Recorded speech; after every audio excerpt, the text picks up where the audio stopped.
Altından çok olsun yani. Altına yok.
Yoksa giymeden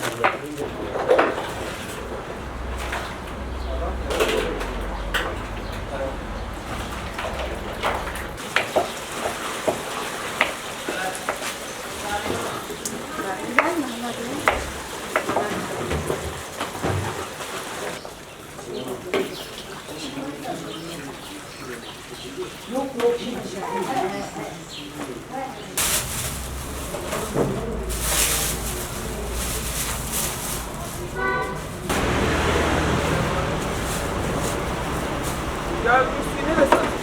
Seleme yedi sen bana sallıyorsun. Yok. Şimdi Gaziantep'te ben Altınkuşak, meyan şerbetçisi Halil Gezer. Ramazan'da daha çok yoğun oluyor. Ramazan'da yoğun olmasının sebebi tüm evlere giriyor şerbet. Şerbetimiz tüm evlere olunca işte orucu bununla açıyorlar. Mideyi rahatlatıyor, susuzluğu önlüyor. Mide asidinin %70'ini önler. Bu yüzden şerbetimiz devamlı istenir. Mesela kışın da gelip isteyen var ama yaz kimi değil, Ramazan kimi değil. Bu Gargamış'tan gelir meyan kökümüz. Sabahleyin sörde kalkar ıslarız. Saat 9'a kadar savurarak hazır olur bu. Demlene demlene, çay gibi demlene demlene hazır olur. Buzun özelliği şerbeti hem dinlendiriyor, hem güzelleştiriyor, hem de tadı daha güzel oluyor. Çünkü şerbet sıcak içilmez, soğuk içilir. Ya salgında ister istemez etkileniyoruz. Yani tüm olarak hepimiz etkileniyoruz. Şöyle söyleyeyim, dün mesela hava yağmurluydu, yine etkilendik. Hava güneşli olduğu için daha değişik oluyor. İşte kısmetimiz ne varsa o oluyor, başka çare yok. Talep nasıl? Talep çok şükür, Allah'ın keremine şükür talep iyi. İşte geçimimizin hepsi bu. Şerbetten geçiriyoruz çok şükür. Bacılarım, hepsi bacılarımla beraber Ramazan gelince hepsi beraber gelinler, yeğenlerim, bacılarım, çocuklarım, hanım, eniştem hepimiz beraber bu işi hazır ederiz. Ondan sonra gelen müşterilerimize hazır satışa hazır sunarız.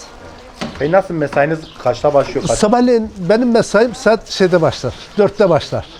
9.30'da da bacılarım gelir. 9-9.30'da. Ondan sonra başlar saat iftara kadar. Hoca Allah nerede de şimdi orucu açarız, iş biter. Ama ondan sonra yine ben hazırlıkları yapmalıyım. Sörde çünkü bunları hazırlamalıyım. Geri tekrar benim hazırlık olur. İş böyle devam edip gidiyor. Günlük kaç ton satıyorsunuz?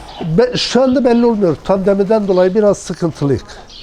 İşte ne diye kısmetimiz olduğu kadar 400 oluyor, 500 oluyor. Yani çünkü pandemi çok etkiledi. Mesela ben lokantalara veriyordum. Ramazan'da tüm lokantalara biz veriyorduk. Ama şu anda lokantalar yok.